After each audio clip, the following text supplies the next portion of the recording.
नमस्ते मेरे प्यारे विद्यार्थियों, स्वागत है आप सबका एक बार फिर से आपका स्टडी यूट्यूब चैनल पर। तो प्यारे विद्यार्थियों, आज मैं फिर हाजिर हूँ नई क्लास के साथ। तो क्लास को पूरा देखना है, ज़्यादा से ज़्यादा क्लास को शेयर भी करना है। यदि चैनल पर आप पहली बार हो, चैनल को सब्सक्राइब करेंगे, बेल आइकन प्रेस करेंगे ताकि नेक्स्ट वीडियो का नोटिफिकेशन जल्दी से आपको मिल सके। तो जितने भी विद्यार्थी BSTC और PTT 2025 की तैयारी कर रहे हैं, चाहे किसी भी एग्जाम की यदि आप तैयारी कर रहे हो, तो सभी के लिए क्लास जो है बहुत ही महत्वपूर्ण रहने वाली है। तो क्लास को पूरा देखना है, फटाफट से सेशन को शेयर कर दे। सेशन को शेयर करने के साथ साथ में वीडियो को लाइक भी करना है। तो आइए सेशन को स्टार्ट करते हैं। यहाँ पर आप पहला क्वेश्चन देखेंगे। पहला प्रश्न जो है आपके सामने क्या आता है भाई, देखो पहला प्रश्न जो है आपके सामने क्या आता है, आंसर करेंगे कि किस राजा के दरबार में विभिन्न विषयों की 22 यानी कि भरमार थी। बताओ भाई, 22 भरमार ठीक है थी। महाराजा मान सिंह, महाराणा प्रताप सिंह, सवाई जयसिंह या फिर माधो सिंह। फर्स्ट क्वेश्चन का आंसर जो होगा यहाँ पर क्या होगा, किस राजा के दरबार में विभिन्न विषयों की 22 भरमार थी। तो वो आपके आ जाएंगे कौन से राजा, आपके महाराणा प्रताप सिंह। ठीक है, कौन आ जाएंगे, महाराणा प्रताप सिंह आ जाएंगे। बी ऑप्शन क्या है आपका राइट आंसर है। ठीक है डियर, आगे चलते हैं, अगला क्वेश्चन देखेंगे अपन। अगला क्वेश्चन जो है आपका क्या आता है सेकंड नंबर का, कि राजस्थान की प्रसिद्ध भक्त कवित्री मीरा के पति का नाम था। तो भी आपसे पूछा है, मीरा के पति का नाम आपसे पूछा है, तो क्या आएगा, राणा रतन सिंह, राजकुमार भोजराज, राणा सांगा या फिर राणा उदय सिंह। क्या है, मीरा का जो पति का नाम है वो क्या आता है, वो आता है राजकुमार भोजराज। ठीक है, क्या है भी मीरा के पति का नाम, भोजराज है। ऑप्शन बी जो है आपका क्या है, राइट आंसर है। ठीक है, अगला क्वेश्चन देखेंगे अपन। अपना अगला क्वेश्चन जो है वो आता है यहाँ पर कि राज प्रशस्ति का लेखक कौन है। बताओ भी, राज प्रशस्ति का लेखक यदि आपसे पूछे तो आंसर आप यहाँ पर क्या देंगे, सदाशिव, बाकीदास, रणछोड़ भट्ट या फिर मंडन। मंडन कौन है भी, मंडन जो है आपके कुंभलगढ़ दुर्ग का शिल्पी आता है। कुंभलगढ़ दुर्ग जो है किस दुर्ग का शिल्पी है, आपके मंडन जो है कुंभलगढ़ दुर्ग का शिल्पी है, और इस एग्जाम में पूछा भी जाता है। ठीक है, कुंभलगढ़ दुर्ग का शिल्पी कौन है, आपके मंडन है, एग्जाम में पूछा जाता है। अब बताओ राज प्रशस्ति का लेखक कौन है, ये आते हैं आपके कौन, रणछोड़ भट्ट। ठीक है, प्रशस्ति का लेखक आपसे पूछे तो क्या बताना है, रणछोड़ भट्ट आपको बताना है। सी ऑप्शन क्या है आपका राइट आंसर है। ठीक है ना, आगे चलेंगे, नेक्स्ट क्वेश्चन देखेंगे अपन कि युद्ध भूमि में जाते समय अपने पति द्वारा निशानी मांगने पर किसने अपना शीश काटकर भेंट कर दिया। बताओ भाई कौन है यहाँ पर, क्या रानी कर्मावती है क्या भेंट करने वाली अपना शीश काटकर, रानी पद्मिनी है, रानी जोधाबाई है या फिर हाड़ी रानी है या फिर रानी हाड़ी। बताओ क्या आंसर हो जाएगा यहाँ पर, युद्ध भूमि में जाते समय अपने पति द्वारा निशानी मांगने पर किसने अपना शीश काटकर भेंट कर दिया था, वो आपके आ जाती है कौन, रानी हाड़ी आ जाती है। डी ऑप्शन क्या है आपका राइट आंसर है, एग्जाम में पूछा जाता है, BSTC वालों के लिए इंपॉर्टेंट क्वेश्चन है। ठीक है डियर, आगे चलते हैं। अगला देखो, अगला क्वेश्चन जो आता है यहाँ पर क्या आता है, क्वेश्चन नंबर 5, वह प्रशस्ति जिसमें महाराणा कुंभा को दान गुरु, राजगुरु तथा शैल गुरु आदि विरुद्धों से संबोधित किया गया है, उसका नाम है। बताओ भाई, क्या बिजोलिया का शिलालेख है, आमेर का लेख है, कीर्ति स्तंभ प्रशस्ति है या फिर इनमें से कोई नहीं। बताओ, आंसर करेंगे, इंपॉर्टेंट क्वेश्चन है। वह प्रशस्ति जिसके अंदर जो है महाराणा कुंभा को दान गुरु, राजगुरु तथा शैल गुरु आदि विरुद्धों से संबोधित किया गया है, तो उसका नाम आपको बताना है।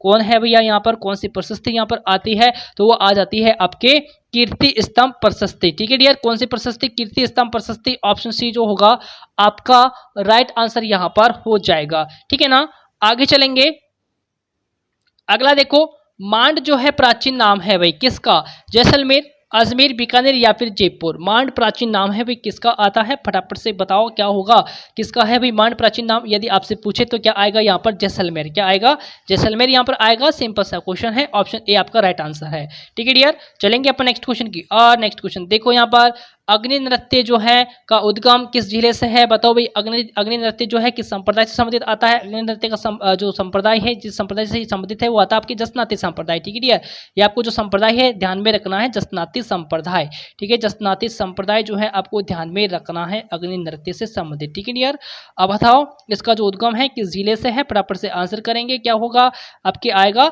बीकानेर से। ठीक है, कतरासर बीकानेर। ठीक है ना, बीकानेर आपका जो है जिला यहाँ पर आ जाएगा। बी ऑप्शन क्या है आपका राइट आंसर है ना।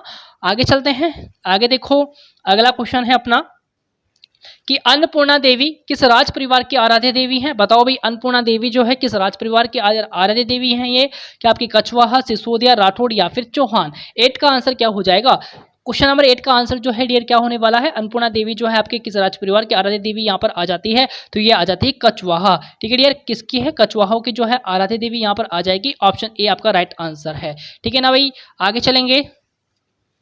अगला बताओ, क्वेश्चन नंबर 9 है यहाँ पर कि भारतीय डाक विभाग ने किस लोक देवता की फट पर डाक टिकट जारी किया था। बताओ भाई, जारी किया है ना। भारतीय डाक विभाग ने जो है किस लोक देवता की फट पर डाक टिकट जारी किया है, आपसे प्रश्न पूछा है यहाँ पर। क्या पाबू जी, देवनारायण जी, रामदेव जी या फिर तेजा जी। बताओ भाई आंसर क्या होगा।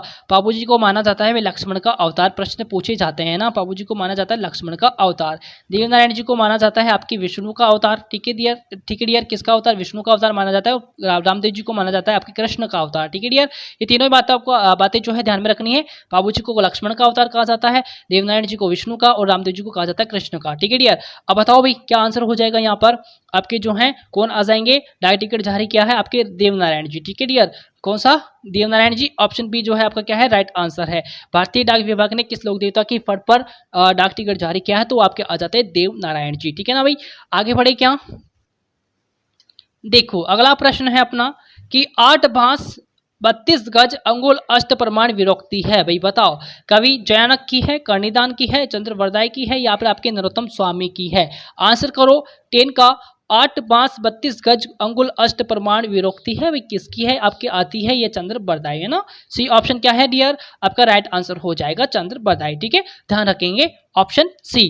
आगे चले, आगे देखो, राजस्थान में भोपों का मुख्य वाद्य यंत्र आपको बताना है। बताओ अभी राजस्थान के अंदर जो भोपों का मुख्य वाद्य यंत्र है ना, ये कौन सा आता है। तंदुरा है, रावण हत्ता है, अलगोजा है या फिर कामायचा है। भाई बताओ 11 का आंसर क्या हो जाएगा।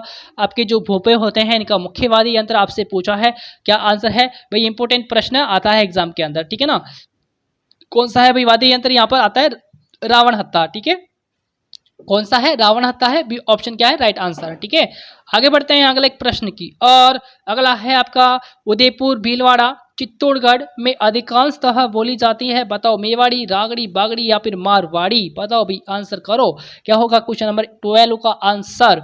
उदयपुर, भीलवाड़ा में, चित्तौड़गढ़ में अधिकांशतः बोली जाती है, भाई बोली जाती है आपकी मेवाड़ी बोली जाती है। ए ऑप्शन क्या होगा, राइट आंसर हो जाएगा। आगे चले क्या, अगला देखो क्वेश्चन नंबर 13 कि सोरठ, छंद और मांड राग जिस बोली की शिल्पगत विशेषताएं हैं।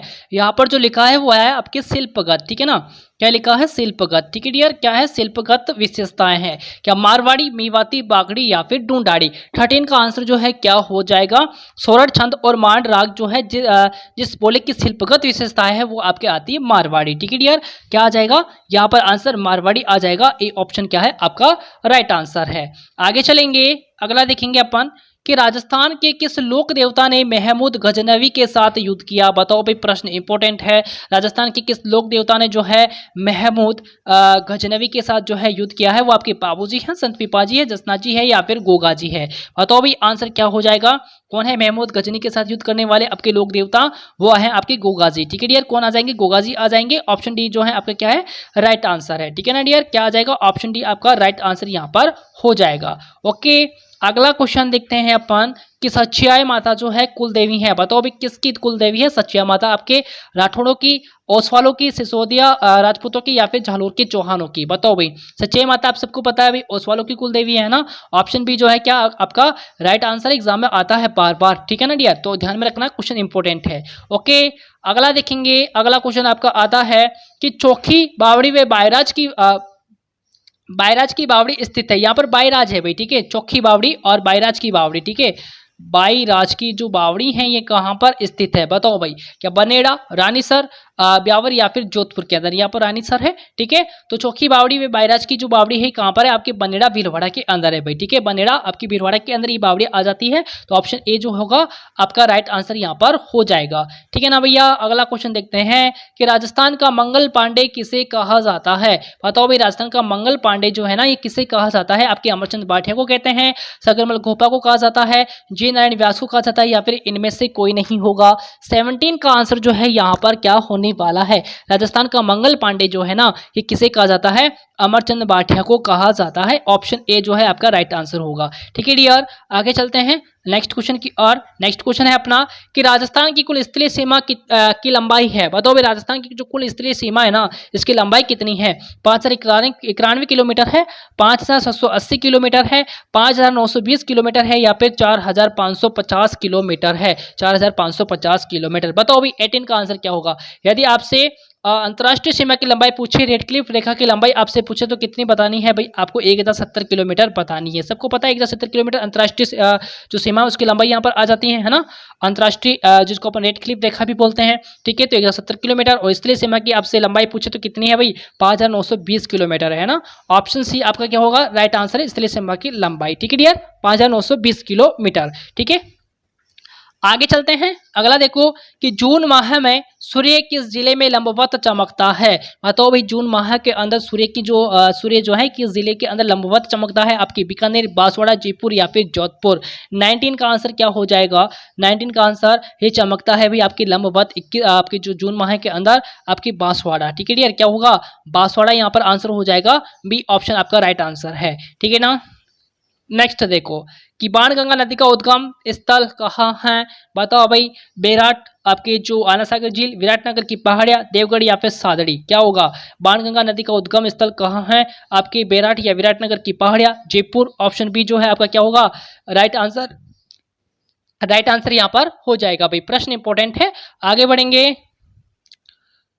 अगला देखो कि इंदिरा गांधी नहर का निर्माण कार्य वर्ष 1958 से प्रारंभ हुआ और इसका उद्गम है। बताओ भाई सतलज नदी पर भाखड़ा बांध से हैं क्या? सतलज व्यास नदी की पर हरिकी बांध से हैं और आपके महानदी पर हीराकुंड बांध से, या फिर इनमें से कोई नहीं होगा?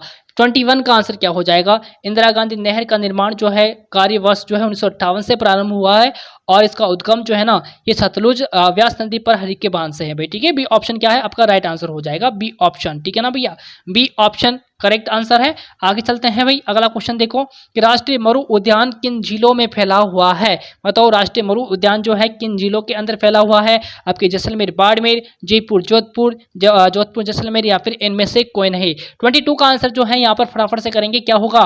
22 का आंसर डियर क्या होने वाला है? राष्ट्रीय मरु उद्यान किन जिलों में फैला हुआ है? तो ये आपके आता है जैसलमेर और बाड़मेर। ठीक है, ए ऑप्शन क्लियर है सभी को? ए ऑप्शन यहाँ पर राइट आंसर। अगला देखो कि राजस्थान में पहली बार सहकारी समिति विधेयक कब पारित किया गया? बताओ भाई 1953, 1954, 1955 या फिर 1956? क्या होगा आंसर? करेंगे, क्या होने वाला है भाई? राजस्थान में पहली बार सहकारी समिति विधेयक कब पारित किया गया है? तो ये किया गया है आपके 1953 में। ठीक है, 1953 ऑप्शन ए आपका राइट आंसर होगा। ओके डियर, आगे चलते हैं क्वेश्चन नंबर 24 की और कि खेसला उद्योग। ठीक है, खेसला उद्योग के लिए लेटाग्राम, कौन सा ग्राम? लेटाग्राम जो है किस जिले में स्थित है? बताओ भाई खेसला उद्योग आपके जो लेटाग्राम है किस जिले में स्थित है? जोधपुर में है क्या? जालौर में है, उदयपुर में है या फिर अजमेर में है? 24 का आंसर क्या हो जाएगा भाई? खेसला उद्योग के लिए लेटाग्राम जो है ये आपके आता है जालोर जिले में। ठीक है डियर, कहां पर है? जालोर जिले में स्थित है। ऑप्शन बी आपका राइट आंसर होगा। ओके, अगला देखो 25 दिलवाड़ा स्थित आदिनाथ मंदिर का निर्माण किसने करवाया था? बताओ भाई दिलवाड़ा स्थित आदिनाथ मंदिर का निर्माण जो है किसने करवाया था? बघेल राजा कर्ण, संप्रति चंद्रगुप्त मौर्य या फिर विमल शाह? बताओ भाई 25 का आंसर क्या होगा? दिलवाड़ा स्थित आदिनाथ मंदिर का निर्माण जो है किसने करवाया था? तो ये आता है आपके विमल शाह। ऑप्शन डी जो है आपका राइट आंसर है। ठीक है, आगे चलें क्या? अगला क्वेश्चन देखो कि पुष्कर के ब्रह्मा मंदिर के अतिरिक्त राजस्थान में भी ब्रह्मा जी का दूसरा मंदिर कहाँ पर है? बताओ भाई दूसरा ब्रह्मा जी का मंदिर कहाँ पर है? एक तो आपकी पुष्कर के अंदर है, दूसरा यदि आपसे पूछे तो ओसिया में है, आसुत्रा बाड़मेर में है, आशापूर्णा में है या फिर डीग में है? बताओ भाई आंसर क्या होगा? आंसर करेंगे कहाँ पर है दूसरा ब्रह्मा जी का मंदिर? ये आपके आसुत्रा में है। ऑप्शन बी जो है आपका क्या है? राइट आंसर है।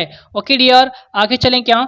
अगला देखो कि 10वीं से 15वीं शताब्दी तक राजस्थान में प्रचलित चित्रकला शैली थी। बताओ भाई पश्चिम भारत, अजंता, गांधार या फिर कोई नहीं? क्या होगा? 27 आपका आंसर जो है क्या होने वाला है इस क्वेश्चन का? क्या हो जाएगा भाई? अजंता होगा क्या? बिल्कुल, ऑप्शन बी जो है आपका क्या है? राइट आंसर है। ठीक है, अजंता। 10वीं से 15वीं शताब्दी तक राजस्थान में प्रचलित चित्रकला शैली थी आपके अजंता। ठीक है ना, आगे चले। अगला देखो शारदा एक्ट किससे संबंधित है भाई? बताओ सती प्रथा, दहेज प्रथा, बाल विवाह या फिर विधवा विवाह? बताओ आंसर क्या होगा। शारदा एक्ट किससे संबंधित है? आपके बाल विवाह से संबंधित है। ठीक है, सी ऑप्शन क्या है, राइट आंसर है। ठीक है डियर, अगला देखेंगे। अगला क्वेश्चन जो आपका आता है वो आता है, भारतीय संविधान के निर्माण के समय संवैधानिक सलाहकार कौन थे? बताओ भाई, आंसर करो क्या होगा। 29 का आंसर जो है यहाँ पर क्या होगा।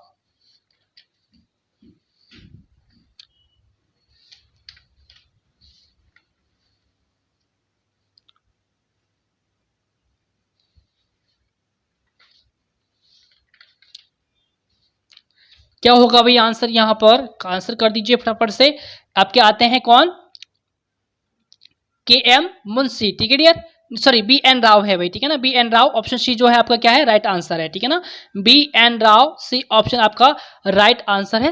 भारतीय संविधान के निर्माण के समय संवैधानिक सलाहकार कौन थे? आपके B N Rao, C option आपका राइट आंसर हो जाएगा। ठीक है डियर, ठीक है ना, तो यहाँ पर आपका हो जाएगा कौन, बी एन राव। यहाँ पर संवैधानिक है भाई। ठीक है, संवैधानिक सलाहकार कौन थे? आपके बी एन राव। ठीक है ना भाई, आगे बढ़ेंगे नेक्स्ट क्वेश्चन की ओर, जो कि इस क्लास का अंतिम प्रश्न यहाँ पर आता है कि अजमेर आने वाला प्रथम अंग्रेज था भाई, कौन था अजमेर आने वाला प्रथम अंग्रेज? आपके sir Thomas Roe, captain Cook, colonel Tod या फिर कोई नहीं? 30 का आंसर क्या हो जाएगा भाई? 30 का आंसर जो है क्या हो जाएगा, अजमेर आने वाला प्रथम अंग्रेज था आपके सर टॉमस रो। ठीक है ना, ए ऑप्शन क्या है आपके राइट आंसर यहाँ पर होने वाला है। ठीक है डियर, तो 30 क्वेश्चन थे आपके लिए most important. I hope class पसंद आई होगी, पसंद आई है लाइक शेयर आपको करना है। चैनल पर पहली बार हो सब्सक्राइब करेंगे और वीडियो को लाइक भी करना है। क्लास कैसी लगी प्यारा सा कमेंट करके आपको बताना है। तो मिलेंगे प्यारे विद्यार्थियों पर नेक्स्ट क्लास के अंदर बहुत जल्दी से, तब तक के लिए नमस्कार, जय हिंद, जय भारत।